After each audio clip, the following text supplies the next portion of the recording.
तो नाही थांबला बाबा. मी त्याला असं पटकन लागेल असं बोलायला नको होतं. त्याला नीट समजावून सांगता आलं असतं मला. बाबा,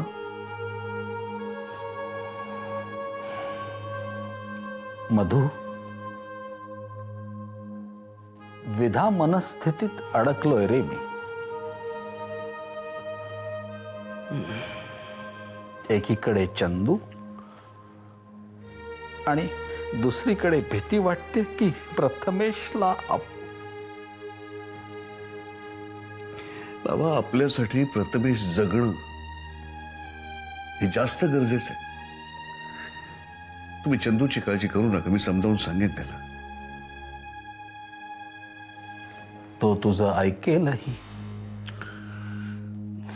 पण एक बाप म्हणून आपण आपल्या मुलासाठी काही करू शकलो नाही ही सल त्याच्या मनात राहील.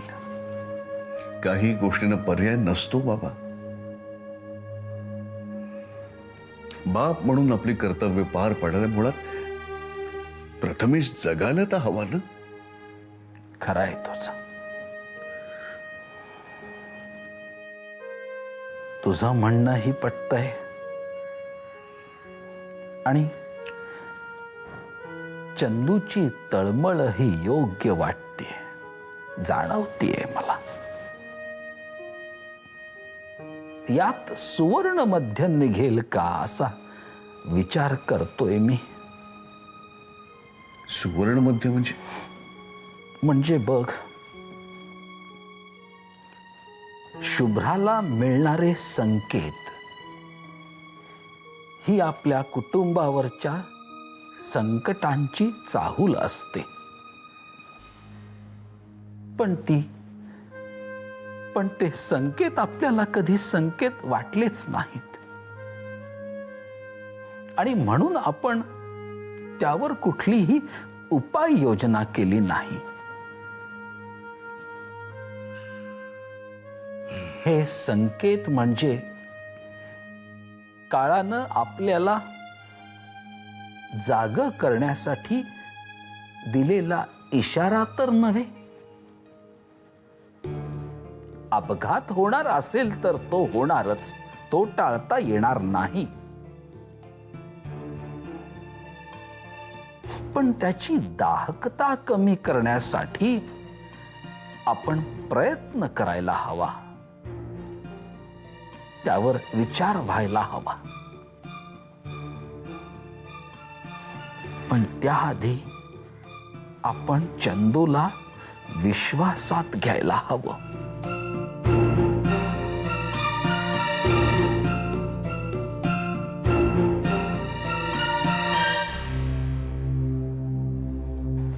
श्रीराम श्रीराम.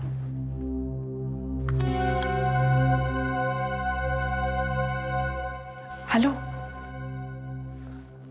हा, मगाशी बोलणं अर्धवट राहिलं होतं. हे बघ, मी वहिनींकडे फोन करतेय. त्यांच्या बोलण्यावरून आधीबद्दल काहीतरी समजेल.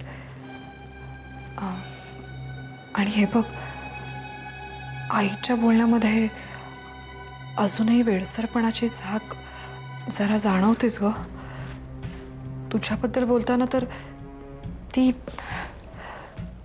तुझा मेंटल असायलमचा ऑप्शनच बरोबर होता. पण त्यासाठी तू इथे असायला हवीस ना. हे बघ, तू ये, आपण तिला चांगल्या डॉक्टरांना वगैरे दाखवूया.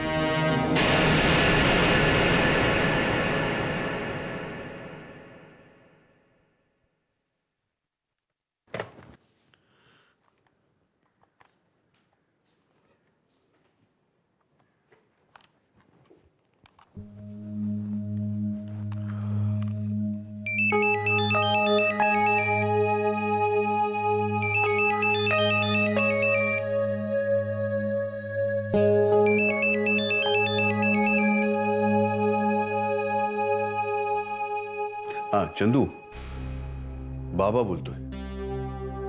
बोला बाबा. अरे, तू असा अचानक निघून गेलास. सॉरी, चुकलं माझं. हे बघ चंदू, तू सॉरी म्हणावंस म्हणून मी फोन नाही केला. प्रथमेशला पोहायला जाऊ नको म्हणताना तुला किती त्रास होत असेल याची कल्पना मी नाही करू शकणार का रे? मला वाद नाही घालायचेत. मोठे आहात तुम्ही. आजोबांनाही ज्योतिषामधलं कळतं. त्यांनी जे काही ठरवलं ते विचार करूनच ठरवलेलं असणार आहे. मी समजावून सांगेन प्रथमेशला. तुम्ही निश्चिंत राहा. प्रथमेश नाही जाणार पोहायला. हे बघ चंदू, माझा ऐक जरा. बोला. तू इकडे ये. कशाला? प्रथमेशला समजावून सांगायचा एवढाच प्रश्न आहे ना. मी आणि राधा ठरवेन.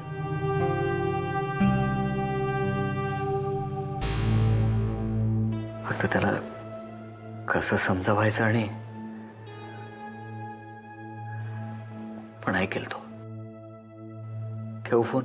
चंदू, हे बघ,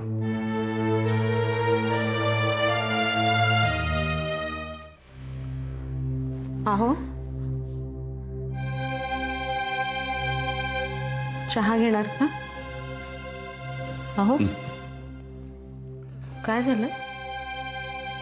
नाही काय नाही. काहीतरी झालंय, सांगा ना.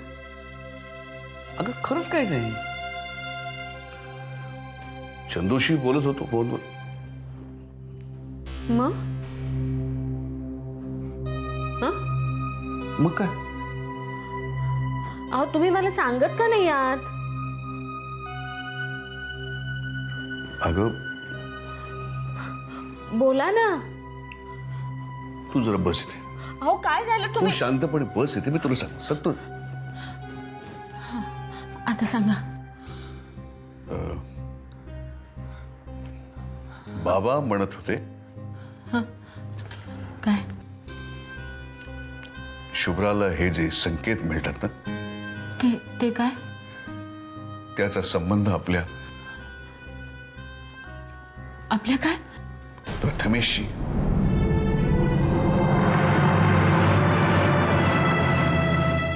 त्याला पाण्यापासून धोका आहे. अरे देवा, हे आता आणखीन काय नवीन? अहो, मग चंदू आणि राधाला सांगायला हवं ना. प्रथमेशला सांभाळायला हवं. मी आणि बाबा बोललो चंदूशी. त्याला समजावण्याचा प्रयत्न केला, पण तो काही न बोलता निघून गेला. मी त्याला दुखावण्याचा हेतू नव्हता आमचा. हो, म्हणजे पुन्हा काही गैरसमज करून घेतला की काय त्यानं? अगं असं काय हा मुलगा? अहो, प्रथमेशच्या काळजीपोटीच बोलला असाल ना तुम्ही. मी फोन करते त्याला.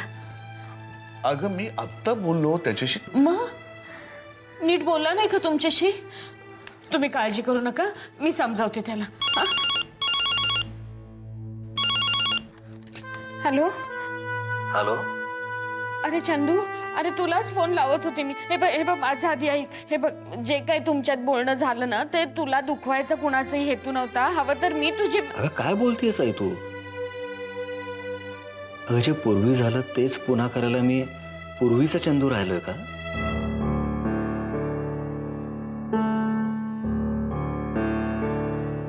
बाबांना सांग माझ्याकडून चूक झाली. I am really sorry. मी येतो तिकडे. अहो, तो येतो इकडे. हा, ये रे बाळा, लवकर ये.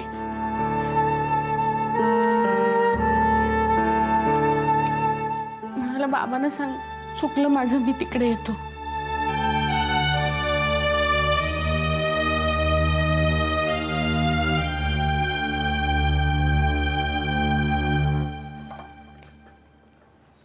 चहा घ्या.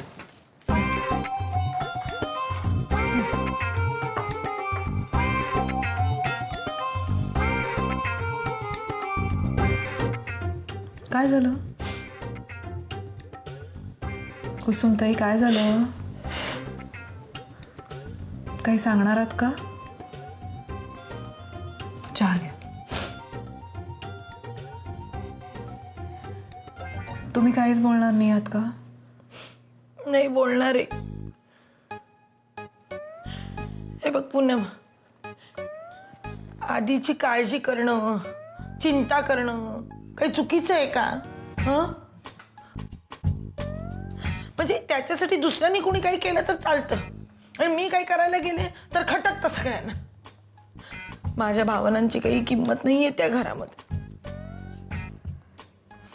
नीट सांगता का काय झालं ते? अगं हे बघ, आता मी मरमर करून तंगडतोड करून आमच्या महाराजांपाशी गेले होते.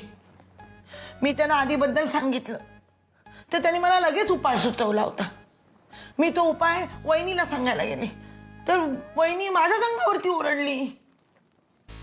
त्याचं करायला जावं भलं तो. मी आता ठरवलेलं आहे की मी आता कोणाशी काहीही बोलणार नाही.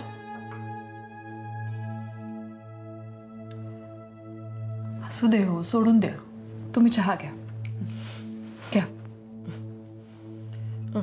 तू नसतीस तर माझं काय झालं असतं पुन्हा.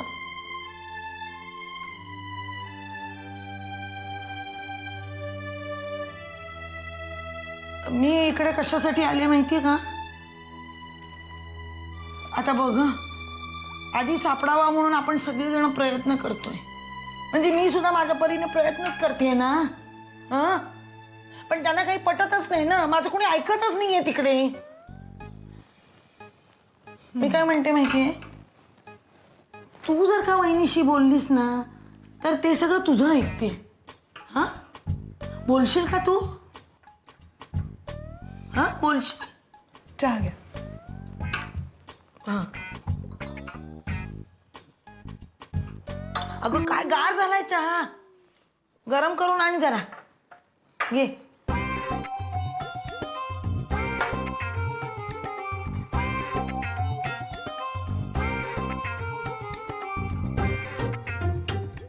काय माहिती बोलेल की नाही. श्रीराम जय राम जय जय राम. श्रीराम जय राम जय जय राम. श्रीराम जय राम जय जय राम. श्रीराम जय राम जय जय राम. आजोबा, श्रीराम जय राम जय जय राम. आजोबा, कोण? चंदू? सॉरी आजोबा. सॉरी कशाबद्दल रे? तुम्हाला काहीही न सांगता निघून गेलो ना. चंदू, माणसाच्या भावना अनावर झाल्या की त्या एकतर अश्रूंमधून व्यक्त होतात, नाहीतर रागातून.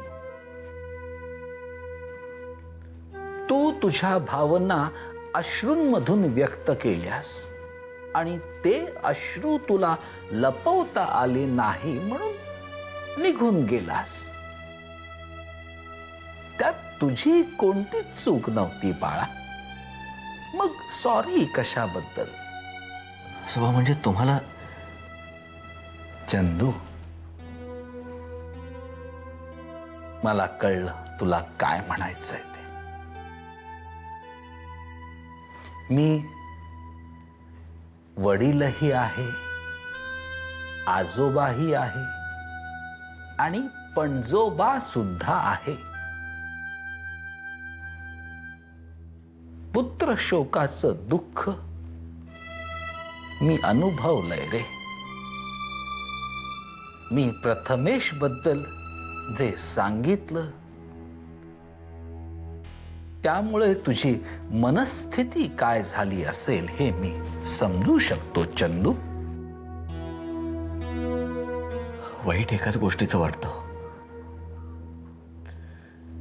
प्रत्येकासाठी काही ना काही करू शकणारा हा चंदू स्वतःच्या प्रथमेशसाठी मात्र काहीही करू शकत नाही.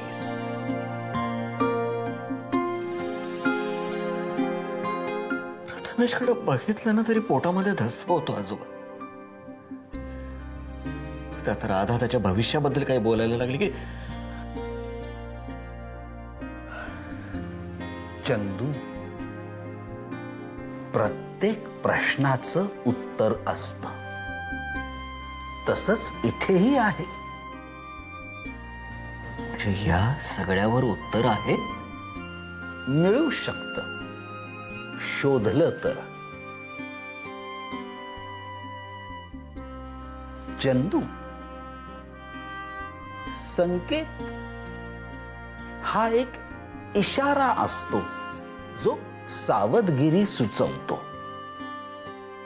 आणि सावधगिरी म्हणजे बंदी नव्हे कायमची. म्हणजे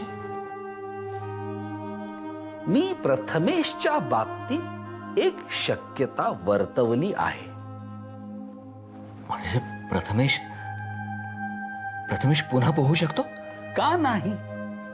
पण सध्या त्याची ग्रहस्थिती अनुकूल नाहीये. त्याचे ग्रह एकदा अनुकूल झाले की अनिष्ट टळेल आणि ते टळलं की तो पोहू शकतो. पण तोपर्यंत आपण काळजी घेतली पाहिजे. विशेषतः सध्या त्याच्या आरोग्याची जास्त काळजी घ्यायला हवी. मानसिक आणि शारीरिकही. प्रथमेशच्या आनंदासाठी मी काहीही करायला तयार आहे आजोबा. थँक्स. थँक्स काय म्हणतोस रे बाळा?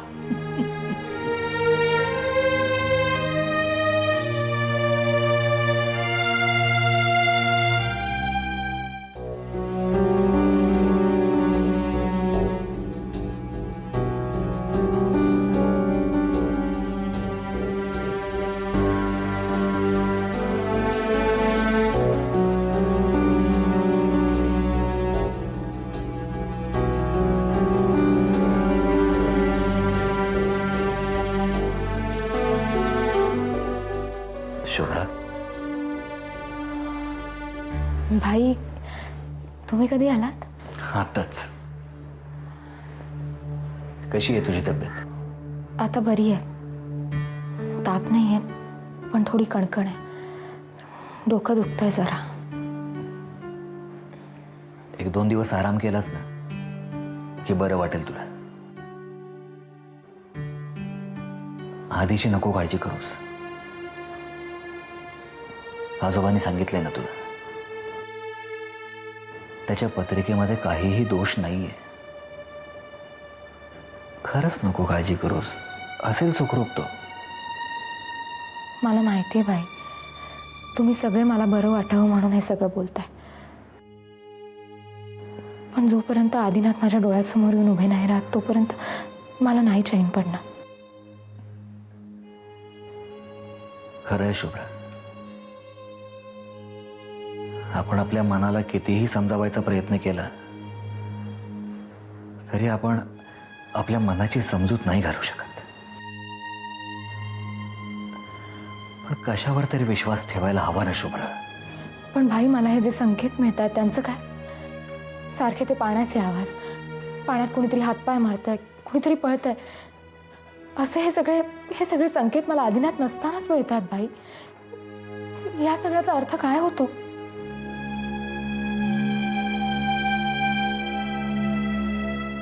भाई,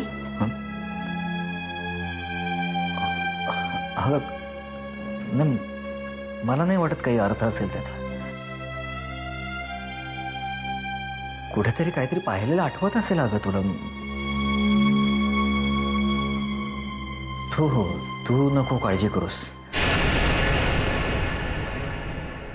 मी आईला भेटून येतो.